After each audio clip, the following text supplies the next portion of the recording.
ফরজ সালাতের পরে যারা আয়াতুল কুরসি পড়ে তার জান্নাতে প্রবেশে কোনো বাধা থাকে না, একটা জিনিস ছাড়া, মানে মৃত্যু, মরণ। লোকটা মরে না, তাই জান্নাতে যায় না, মূল্যে জান্নাতি। হে ইয়া আবাল মুনজির, তুমি কি জানো কোরআনের সর্বশ্রেষ্ঠ আয়াত কোনটা? তিনি বললেন যে আয়াতুল কুরসি। এটা শুনে রাসূলুল্লাহ সাল্লাল্লাহু আলাইহি ওয়াসাল্লাম খুব খুশি হলেন। খুশি হয়ে কি করলেন? ফাদারাবা ফি সদরি, তিনি বললেন যে তিনি আমার বুকে একটা আলতো চাপড় দিলেন।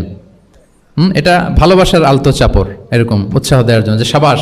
আমরা মাঝে পিঠে কাউকে আলতো চাপড় দিয়ে কি বলি? ব্রেভো, সাবাস, মাশাআল্লাহ, এগুলো বলি না?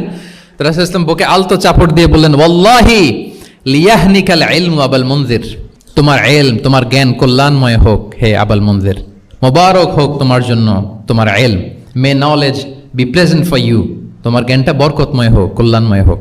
তাহলে তিনি যখন সঠিক উত্তর দিতে পারলেন, রাসূলুল্লাহ ইসলাম খুশি হয়ে বুকে আলতো চাপড় দিয়ে তার প্রশংসা করলেন, তার জন্য দোয়া করলেন। রাসূলুল্লাহ ইসলাম এভাবে উৎসাহ দিতেন। এতে করে কি হয়? শিক্ষার্থী